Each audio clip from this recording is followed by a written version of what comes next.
Is George Russell really unlucky? Mercedes driver George Russell suffered his fourth DNF of the season at the Singapore Grand Prix, where last season very little went wrong, and some even considered him very lucky at times. In 2023, he seems to be very unfortunate. Is Russell trying too hard? Has his teammate stepped up? Or is he really unlucky? I'm Wimbo. Here's 3 seconds to leave a like. Last season, George Russell finally joined the Mercedes team after 3 very hard and frustrating years at Williams. It was clear that he was ready to step up a year or two earlier, but Hamilton preferred the more placid Valtteri Bottas next to him in that seat. In 2022, it happened. He stepped into a more competitive car to compete with the likes of Verstappen, Norris and Leclerc, a day that he longed for many years. Straight away, he was competitive, earning him the nickname Mr. Consistency, after his name used to be Mr. Saturday. He scored at least a P5 in all his races until Silverstone, where he didn't finish. He scored 3 podiums in that period. Somehow, the fans of his teammate kept pointing out how lucky he was with safety cars and such. But he didn't make any mistakes either and kept qualifying really well. He kept this consistency until Singapore, where he finished P14.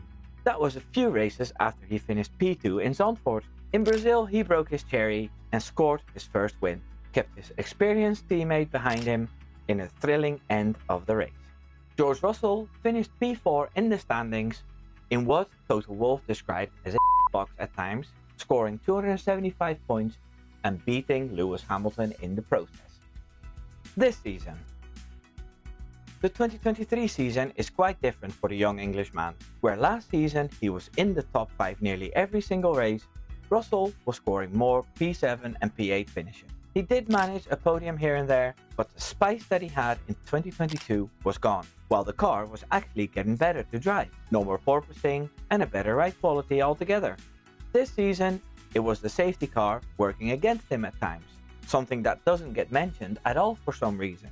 And right now, while recording this video, he has DNF'd for the 4th time at the Singapore Grand Prix. Sure, it was his own fault, but it gave his teammate a podium that he wouldn't have had otherwise. How is this possible? That's a hard question to answer. What you sometimes see is that a young driver in a good team joins and scores well because they are unbothered. There's no pressure to beat your teammate, because if you stay close, that's good enough. I think Russell lost that untroubled mindset, probably because he set himself the goal to beat Lewis Hamilton again and score more wins.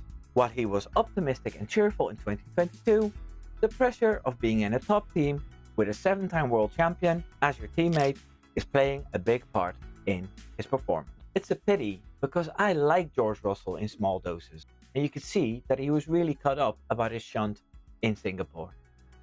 Rest of the season and the next, I expect George Russell to recover from this. We've seen with many drivers that they go through phases like this. Whether it was Verstappen in 2018, Hamilton in 2011, or Leclerc in...